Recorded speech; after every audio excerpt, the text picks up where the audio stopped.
Everyone thinks they know Tom and Jerry. A cat chases a mouse, hilarity ensues, nobody gets seriously hurt. But what if I told you that behind those seemingly innocent cartoons lies a web of disturbing secrets, stolen credit, conspiracies, and psychological horror that would make your childhood memories feel completely different? The truth about Tom and Jerry is far darker than anyone wants to admit, and by the end of this video, you'll never look at these cartoons the same way again. Most people remember Tom and Jerry as harmless slapstick comedy, but there's one episode that completely destroys that illusion. Blue Cat Blues doesn't end with Tom getting bonked on the head or Jerry escaping through a mouse hole. Instead, both characters sit on railroad tracks, completely broken and defeated, waiting for an oncoming train to end their misery. Tom had fallen for a gold-digging cat who manipulated him into spending everything he had before abandoning him for a richer rival. The episode shows Tom taking out multiple mortgages, selling his possessions, and going into crushing debt just to impress this female cat with expensive gifts. But no matter what he does, the rich rival cat always outdoes him with something more extravagant. Jerry faces the same heartbreak with his own romantic interest, watching helplessly as his love chooses wealth over genuine affection.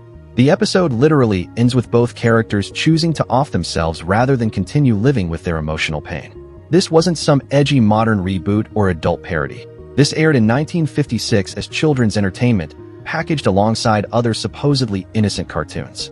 What makes it even more disturbing is how the episode presents their decision as logical and understandable. There's no last-minute rescue, no comedy twist, no happy ending. The psychological trauma displayed in this 7-minute cartoon is more disturbing than most adult dramas, yet it was marketed as family-friendly content that parents would happily show their children. But Blue Cat Blues wasn't an isolated incident of dark content slipping through. Another episode, Downhearted Duckling, features a baby duck named Quacker who repeatedly tries to end his own life because he believes he's too ugly to live after reading The Ugly Duckling. The entire plot revolves around Jerry desperately trying to prevent this infant character from offering himself as food to Tom. The episode shows a child character with such severe depression and self-hatred that he actively seeks out ways to die. This wasn't subtle symbolism. It was explicit depiction of childhood depression and self-harm presented as entertainment. That's just the beginning of what studios have been hiding from audiences for decades. The early Tom and Jerry episodes contained blatantly racist content that modern viewers never see. The character Mammy Two Shoes, who appeared in numerous episodes throughout the 1940s, was a racist caricature that portrayed black women with exaggerated stereotypical accents and demeaning characteristics. Episodes like Mouse Cleaning featured Tom in blackface, and Casanova Cat showed Jerry doing a blackface dance after breathing cigar smoke. Multiple episodes featured characters darkening their skin for comedic effect, perpetuating harmful stereotypes that were considered acceptable entertainment at the time. Studios have quietly been censoring, re-editing, and completely removing these episodes from circulation for decades. When they do air, they come with warning labels about potentially triggering content. Any episode that has blackface, Mammy Two Shoes, jokes, or content deemed too disturbing are now banned from major streaming platforms. The Tom and Jerry you know today has been sanitized beyond recognition.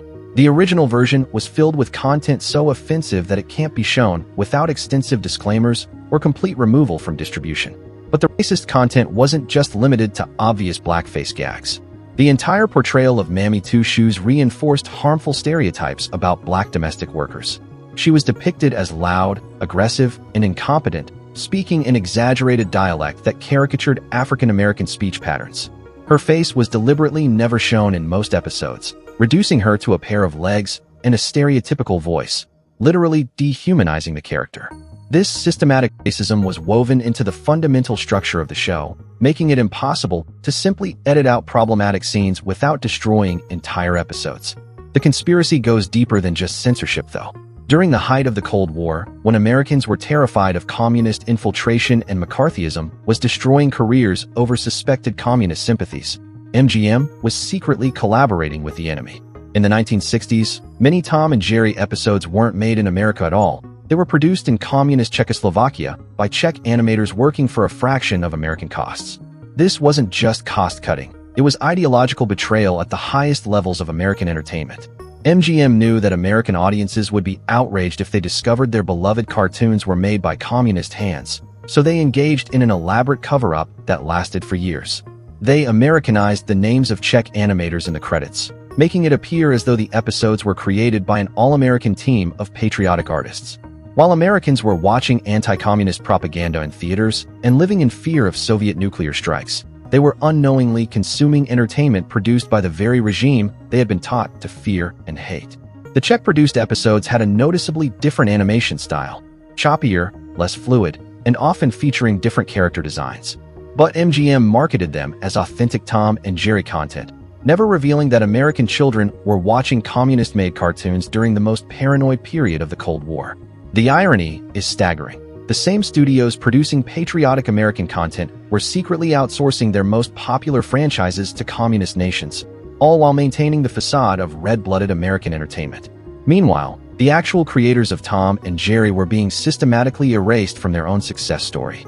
William Hanna and Joseph Barbera conceived the idea, designed the characters, and created the storylines that made Tom and Jerry a global phenomenon worth millions of dollars. 7 of their 114 Tom and Jerry cartoons won Academy Awards, making it one of the most successful animated franchises in history. But when those prestigious awards were announced, producer Fred Quimby stepped onto the stage to accept every single one, while Hanna and Barbera weren't even invited to the ceremony.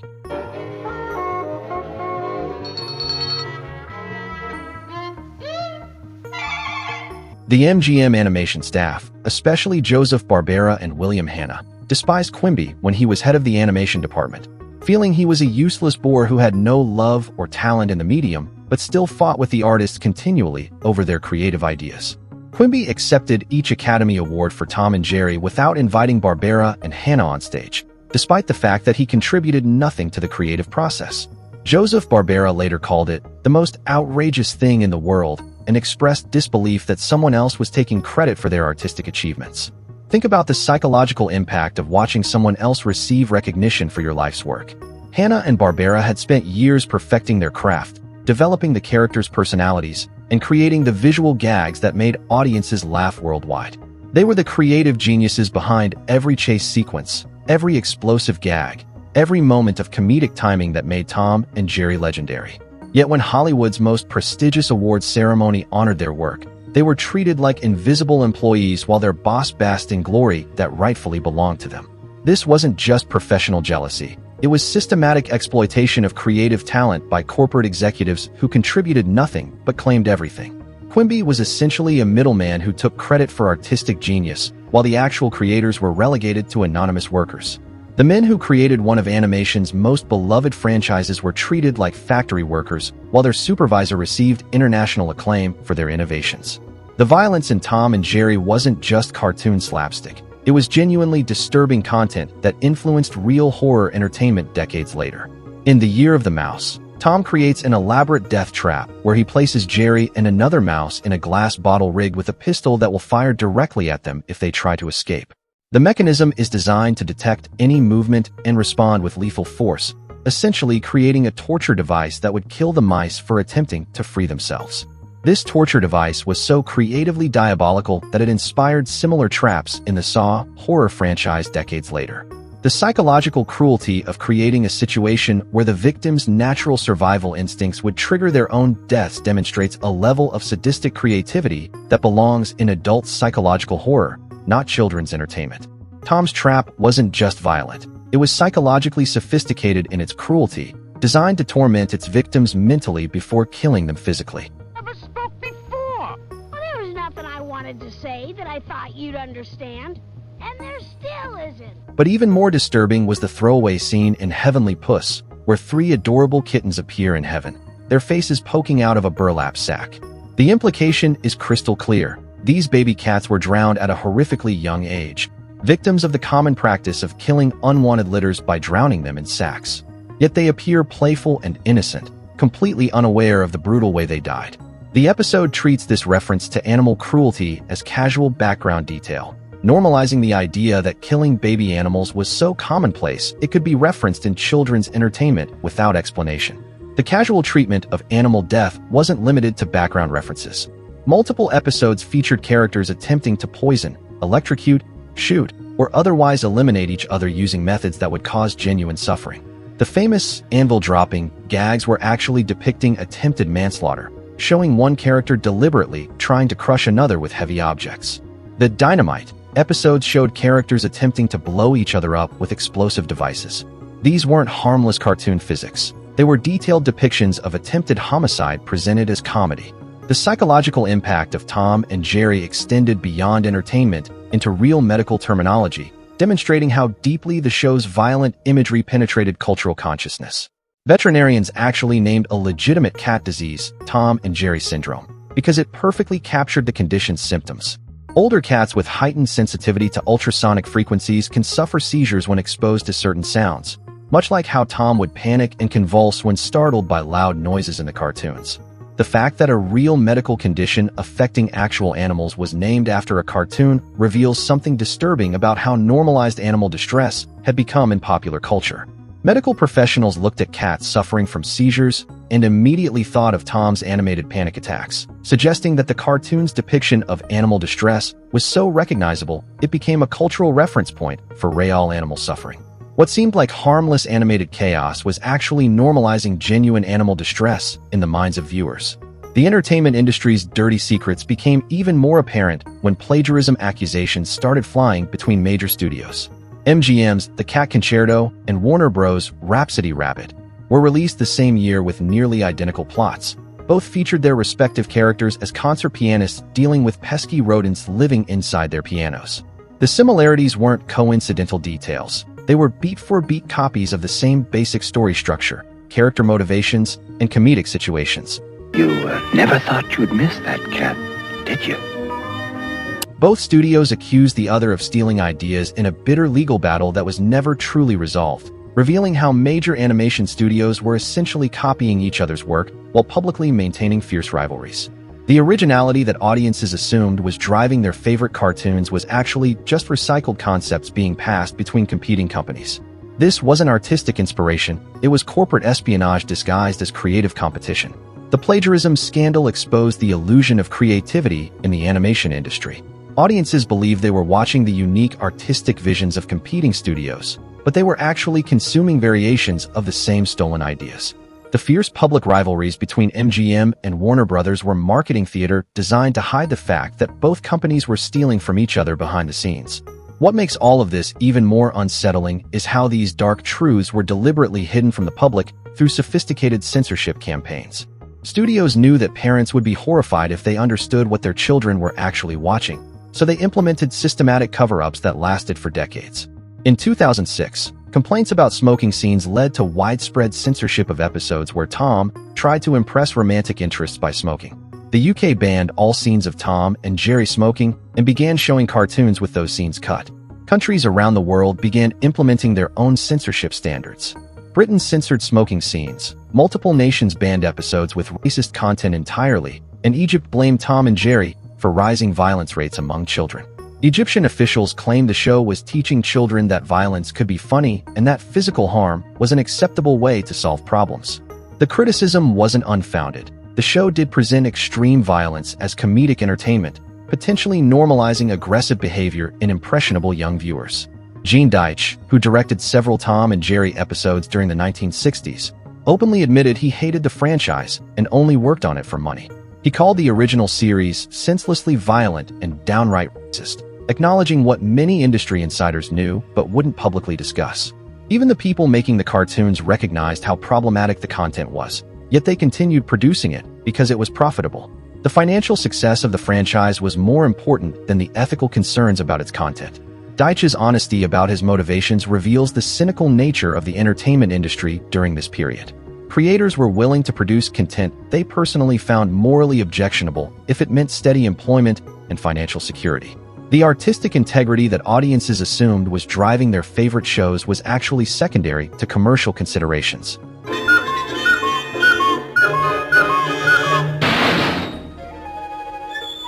The international controversy surrounding Tom and Jerry wasn't limited to individual episodes or specific scenes. Entire seasons were banned in various countries. Streaming services removed complete collections, and educational institutions used the cartoons as examples of how not to create children's content. The show that had once been considered wholesome family entertainment became a case study in problematic media. Modern streaming platforms face ongoing challenges about which episodes to include in their collections. HBO Max, Netflix, and other services regularly remove episodes without explanation, leaving longtime fans confused about why their favorite childhood memories are disappearing from digital libraries. The episodes that do remain often come with extensive content warnings that are longer than the cartoons themselves. The sanitized version of Tom and Jerry that exists today is a carefully constructed lie designed to preserve childhood innocence while hiding decades of controversy.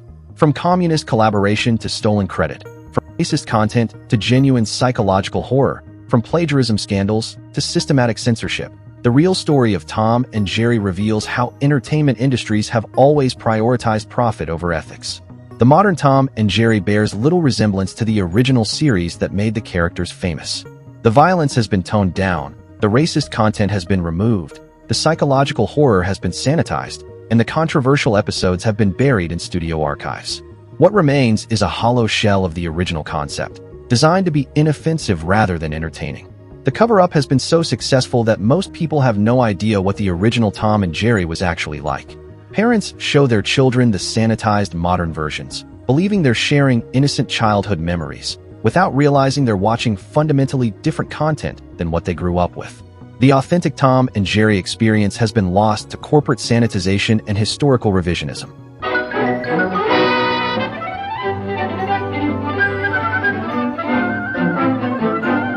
The next time you see that familiar cat and mouse chase, remember that you're watching the cleaned-up version of something much darker. You're seeing the result of decades of censorship, cover-ups, and corporate manipulation designed to hide the truth about one of animation's most successful franchises. The innocent laughter of children watching Tom and Jerry today is built on a foundation of secrets that studios never wanted you to discover. The real Tom and Jerry story isn't about a harmless cat and mouse game. It's about how the entertainment industry has systematically hidden its dark past while continuing to profit from sanitized versions of problematic content. The controversy, the racism, the violence, the exploitation, and the cover-ups have all been carefully erased from public memory, leaving behind only the profitable elements that can be safely marketed to new generations. But now you know the truth. The next time someone talks about innocent childhood cartoons, you'll understand that even the most beloved entertainment can hide disturbing secrets that reveal uncomfortable truths about the society that created them. Tom and Jerry isn't just animation history. It's a cautionary tale about how corporate interests can manipulate cultural memory and rewrite the past to serve present-day profit margins.